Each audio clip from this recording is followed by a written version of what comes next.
मैं आपसे कह रहा हूं कि क्या डीप स्टेट ट्रंप की इस टीम को कामयाब होने देगी? अभी तो उन्होंने फंसा दिया ना सीरिया में, जैसे आप डीप स्टेट पूरी कोशिश करेगी साजिश होने की, बस आप दुआ करें उसकी ज़िंदगी के लिए कि माशाल्लाह कामयाब रहे। नहीं, यानी हम ये बात कहते रहे कि ट्रंप तो बड़ा अच्छा है, लेकिन ये कि जो अमेरिका में हो रहा है वो डीप स्टेट गन कर रही है, ट्रंप तो बहुत अच्छा, ये तो अजीब सी बात हो जाएगी। नहीं, अजीब सी बात नहीं, good cop bad cop, policy change करना चाहता है।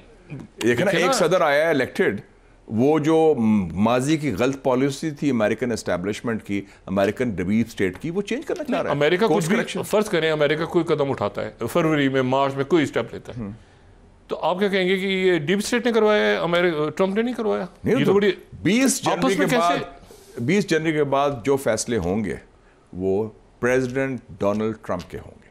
अच्छा, ट्रंप कोई ढीला प्रेसिडेंट नहीं है, ये कोई उनका चमचा नहीं है। ये जॉन एफ कैनेडी के बाद पहला अमेरिकन प्रेसिडेंट होगा जो अमेरिकन डीप स्टेट और अमेरिकन एस्टेब्लिशमेंट का नुमाइंदा नहीं है। पाकिस्तान में जो तब्दीली है, क्या उसका ताल्लुक ट्रंप से होगा? जी होगा, बिल्कुल। अच्छा, बिल्कुल होगा। ट्रंप की अपनी प्रेफरेंसेस, ट्रंप फाइल वर्क का काम नहीं करता, वो ट्वीट, यारी दोस्ती, इंस्टिंक्ट, उसकी लाइक्स हैं, उसकी प्रेफरेंसेस हैं, और इधर भी उसकी लाइक्स है। उधर सिर्फ हमारा जो ट्रंप के एडमिनिस्ट्रेशन में इंग्रेस किसी का है, बल्कि हमारी हुकूमत की लॉबिंग भी मैं कहता हूँ बड़ी कमज़ोर है इस हवाले से, और उतने बड़े बड़े जुलूस निकले हैं। मुझे आप ये बताएं कि ट्रंप जो है वो ट्रंप के कहने पे अमेरिका नेटो से निकल जाएगा, ट्रंप के कहने पे अमेरिका अपनी बेसिस, नहीं, देखिए ना, चाइना की तरफ दोस्ती का हाथ बढ़ाता है, तो फिर वो पूरी जो एशियन पिवट है वो। जब मैं जर्नलिस्ट में था तो हमारे एक दोस्त होते थे, बड़े सीनियर थे, प्रोफेसर शेख इम्तियाज़ अली साहब, principal law college, vice chancellor कायदे यूनिवर्सिटी, मेरे दोस्त भी माशाल्लाह 102 साल उनकी उम्र है, लाहौर में है। वो कहते थे दफ़ा यरकानवे, दफ़ा यरकानवे में, क्या ये कि नहीं, आप ताकत का इस्तेमाल ना करें, आप यरका दें उसको, वो बंदा यरक जाए आपकी धमकी से, आपके दबदबे से। अगर आपने ताकत का इस्तेमाल किया तो आप फेल हो गए ना। जैसे चाइनीज़ भी कहते हैं, सुन यू, कि fight a battle without, win a war without fighting a battle, जंग किए बगैर आप जंग जीते हैं, ये होता है आर्ट ऑफ वॉर। हाँ, आर्ट ऑफ वॉर में जो है, तो ये वो दफ़ा यरकान, ये डरा रहा है, ओ देख के बंदे पुत्र बाजा, ये कर दूंगा मैं, एंड वो खौफ कर रहा है उसको, और सब कह रहे हैं मैं हम बजट रेस करेंगे, हम कह रहे हैं हम आपके पैसे क्यों दें। मुशाहिद साहब, आप ये तो नहीं कहने जा रहे कि एंड ऑफ हिस्ट्री है ये?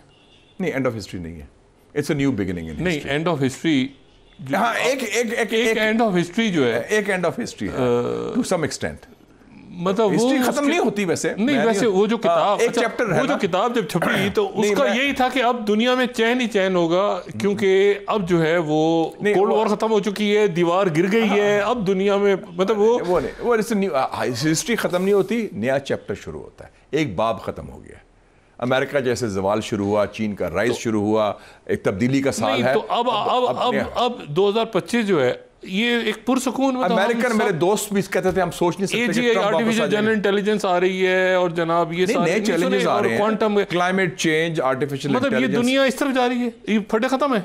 नहीं, फटे भी रहेंगे, कंपटीशन भी रहेगा, कोऑपरेशन भी रहेगी, दोनों चीजें, दोनों ट्रैक चल, डायलेक्टिकल प्रोसेस है। नहीं, लेकिन दो तीन चीजें आपने पिछली नसीहत में कही। एक तो आपने कहा कि यूरोप कोलैप्स हो रहा है, टूट रहा है, क्या शक्ल लेगा फिर? यूरोप कमजोर होगा, और यूरोप कोशिश करेगा अपनी ऑटोनॉमी के लिए, जो स्ट्रेटेजिक ऑटोनॉमी की बात की थी ना Macron, who will lead the Europe? Lead को अभी कोई फिलहाल कोई नहीं करेगा। अभी ये एक इंटरम पीरियड है जिसमें अभी वो जो राइट विंगर्स आ जाएंगे, राइट विंगर्स आएंगे। नहीं तो मतलब एक होता है ना कि एक लीडर है, नहीं, लीडर अभी इमर्ज नहीं किया।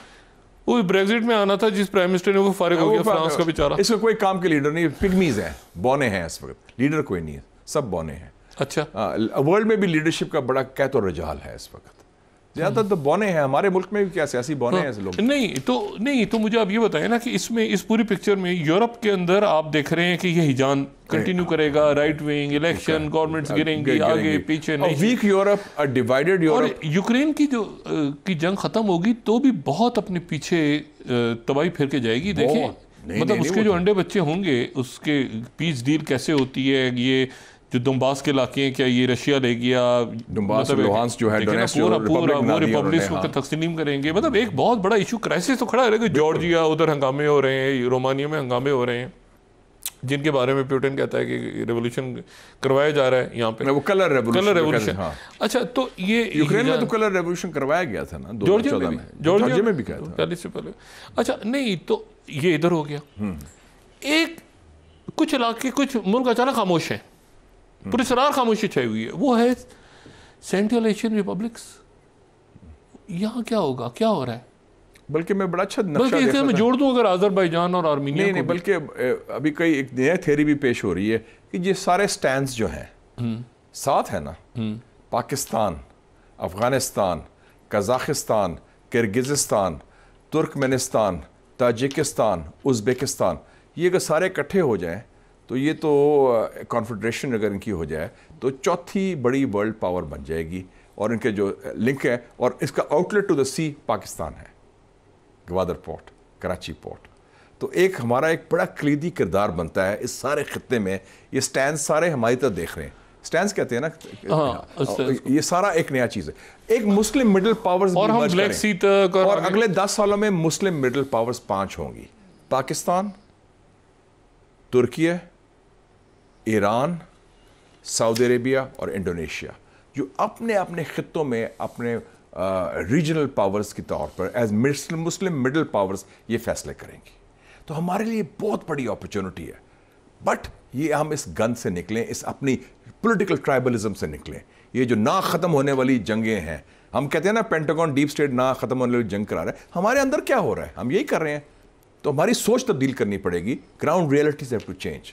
We can not afford this thing, this has to end. Our people deserve better. मुझे ये बताएं, 25 करोड़ का मुल्क है जिसमें इतने talented young man and women हैं, उनको आप अपॉर्चुनिटीज डिनाई कर रहे हैं। ये इंटरनेट बंद कर दो, अच्छा, वीपीएन बंद कर दो, और वो 2025 में सारी चीजें 2025 में हम कोई डिजिटल प्रिजन तो नहीं बना रहे ना। हम जरा अपने इस तरफ मशरक़ की तरफ देखते हैं ना, 2025 में इंडिया, बांग्लादेश, ये म्यांमार, ये सारा मणिपुर, बाकी जो ये यहाँ क्या होने जा रहा है, कंबोडिया, ये लाओस, और ये सारे इस खत्ते में आइसोलेटेड है।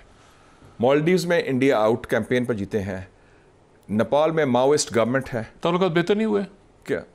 मुनाफकत है। अच्छा। श्रीलंका में एक लेफ्टिस्ट गवर्नमेंट आ गई है, बांग्लादेश में एक इंकलाब आ गया है। आप सोच सकते थे बांग्लादेश की सेकंड लिबरेशन क्या कहते हैं, इंडिया से आजादी। अच्छा, नेपाल वो पहली दफा ओली, हाँ, केपी शर्मा पहले भी प्राइम मिनिस्टर है, वो हमारा दोस्त है, लेकिन वो चाइना का दौरा किया, चाइना का दौरा किया पहले गया। और जो उनकी गवर्नमेंट आई है डिसनाके की श्रीलंका में, लेफ्टिस्ट गवर्नमेंट है। ये वो पार्टी जिसके बारे में मैंने पेपर भी लिखा था, जेवीपी इनकी पार्टी थी, इंकलाब की कोशिश की थी, फेल हो गए थे। तो ये एक इंकलाबी तब्दीली आ रही है, स्टेटस को गिर रहा है। डमास्कस से ढाका, डीसी, हमारे यहाँ सब। तो हम कोई इम्यून नहीं। मोदी इलेक्शन हारा है,